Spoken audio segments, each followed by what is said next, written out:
Today I am so excited to share with you a recipe from my cookbook. It is my master recipe for fruit or vegetable quick bread. You can use it to make muffins or a loaf of quick bread, and I used it to make all of these different things. All of these came from one master recipe. So this is a chocolate chip banana bread. These are apple streusel muffins with oats in them. This is a loaded carrot muffin, and then this is zucchini bread that has some walnuts in it and a really delicious lemon glaze on top. So I'm going to show you how you can use this one master recipe and customize it to make any flavor you want. And I'm going to show you how to make the muffins today, but if you click the link in the description box, it will take you to the full written recipe with all of the customizable options for you to make it your own. So to start this recipe, you do need to choose a fruit or vegetable base. Now this can be shredded fruit or vegetable, or it can be a puree. So I'm going to use carrot today, and I'm going to really finely shred them. This works really well with apple, zucchini, yellow squash. You could also use mashed up banana or pumpkin puree. There are a lot of options. You just need to use a really hearty fruit or vegetable. Now, whatever you choose, you do need about 2 cups in volume. So if you're shredding your fruit or vegetable, that's usually about 225 grams. Or if you're using mashed or puree fruit or vegetable, that's usually about 480 grams. But one of the beautiful things about this recipe is it's super versatile and super forgiving. So if you don't have that exact amount and you're pretty close to it, it's going to work out just fine for you. If you are going to use carrot as the base for your recipe, I definitely recommend grating them fresh. You can use the box grater or you can use your food processor, but you don't want to use those pre-shredded bags of carrots because they get pretty dried out and they're also a lot thicker. This recipe utilizes the muffin mixing method, which is the simplest mixing method we cover in the book. And all it requires is mixing all of your dry ingredients together in one bowl, wet ingredients in a separate bowl, and then we're going to combine them together. Super, super simple. You use this mixing method for making muffins, obviously, and quick breads, basically any type of quick bread that is made from a batter rather than a dough. So in my large mixing bowl here, I am going to add my all-purpose flour. This is 2 cups or 240 grams. And then we're going to add some granulated sugar, which is 1 cup or 200 grams. Because this recipe is customizable, you could use some brown sugar or even all brown sugar in place of the granulated sugar if you like, if you want that kind of more molasses flavor in your recipe. We're also going to add a full tablespoon of baking powder, which is 10 grams, and then a half teaspoon or 2 grams of salt. So that's kind of the base of the dry ingredients for this recipe. And then you're going to see in the book and in the linked recipe in the description that you have all of these flavor options to flavor your batter any kind of way you want. So I am choosing to add 1.5 teaspoons of cinnamon here, which is going to give us that wonderful flavor that's going to pair super well with carrot. But you could add any kind of spice you like. If you wanted to add ginger or nutmeg or allspice or anything like that. If it's a spice, it's going into the dry ingredients because it is also a dry ingredient. Now that the dry ingredients are mixed together, we're going to move on to the wet ingredients. So I have 113 grams, which is a half a cup of neutral oil. This can be something like vegetable oil or canola oil or safflower oil, any kind of neutral flavored oil.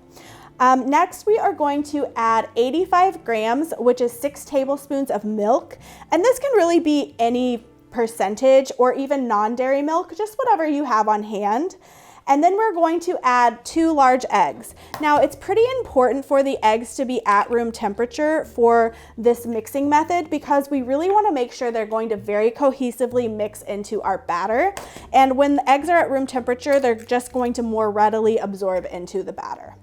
So that is all we need for the base recipe for the wet ingredients, and then we can still add some more flavorings here as well. So I'm going to add some orange because I think that goes really well with carrot.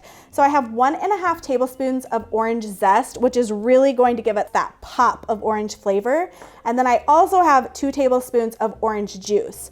Now, depending on what you have chosen for your base, you might want to do lemon zest and lemon juice or even lime zest and lime juice.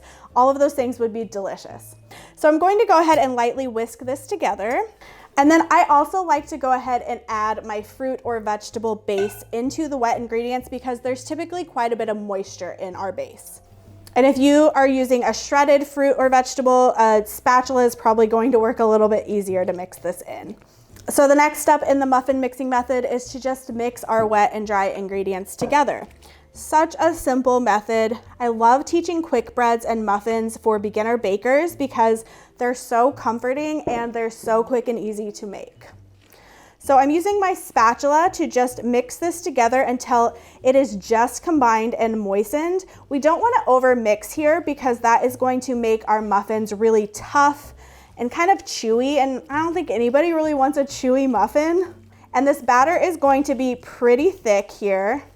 So before we go into the oven, we have another opportunity to add all kinds of flavors and mix-ins. And these are my loaded carrot muffins, which means I'm adding all kinds of things. So we're going to start with 1 cup, which is 100 grams of chopped and toasted pecans. And then I'm going to add 150 grams or 1 cup of raisins, usually is what I use, but I'm using cranberries today because it's fall and I thought that would be a fun little twist. And the last thing we are adding is 50 grams or a half a cup of shredded sweetened coconut. So these are super loaded up with all kinds of things. You could even add oats in here too if you wanted to.